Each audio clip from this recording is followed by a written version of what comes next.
Multani Legal Passage Number 4 Start. The above case is on all fours, as discussed above, full stop, along with the statement of claim filed on behalf of the respondents. A copy of the agreement was also filed and marked as which are, therefore, entitled to look into, and we have done accordingly, full stop. This brings us to directly the question raised in the appeal with regard to the interpretation of default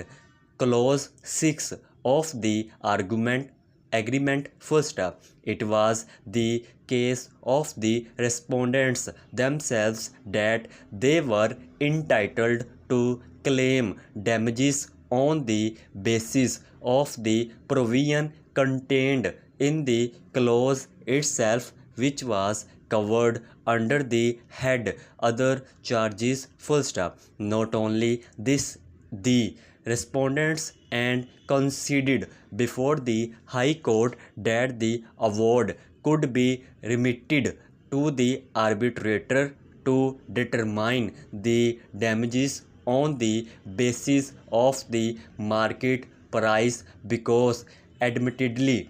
no notice in writing was given as required under section 54 of the Sales of Goods Act before the resale of the goods. First up, the respondents,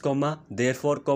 are bound by their own admissions, and the question of law which arises is whether the default clause was exhaustive of all contingencies following the breach of the agreement. First up, the answer to this question, in our view, must be in the affirmative, but because no provision of damages is to be found in the agreement. First up, in this view of the matter, we are unable to agree with the finding of the learned judge in the High Court that the damages were permitted by law even outside the scope of clause 6 of the agreement. First up, it has been held by this court in the case of West Pakistan Industrial Development Corporation versus Aziz Qureshi that accordingly to well settled principle, a stipulation not expressed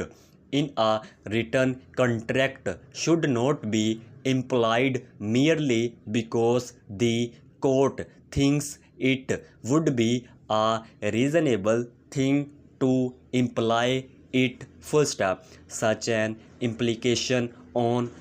can be made only if, on a consideration of the terms of the contract is a reasonable and business manner,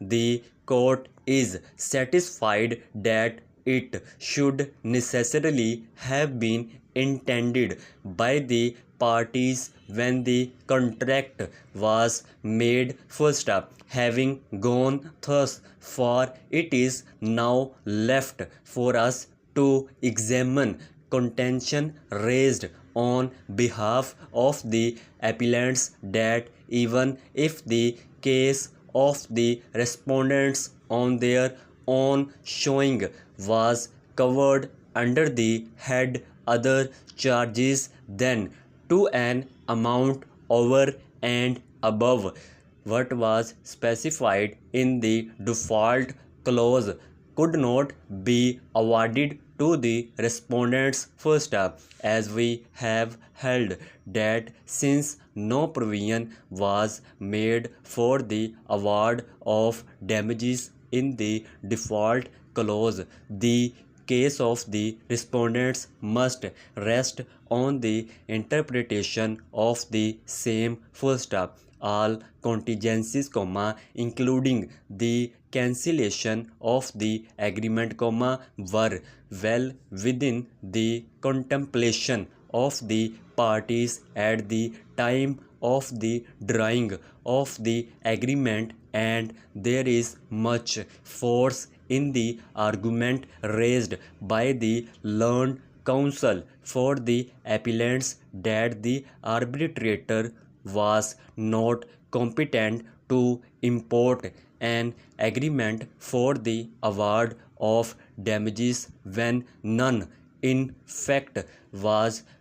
provided for or existed in the contract itself.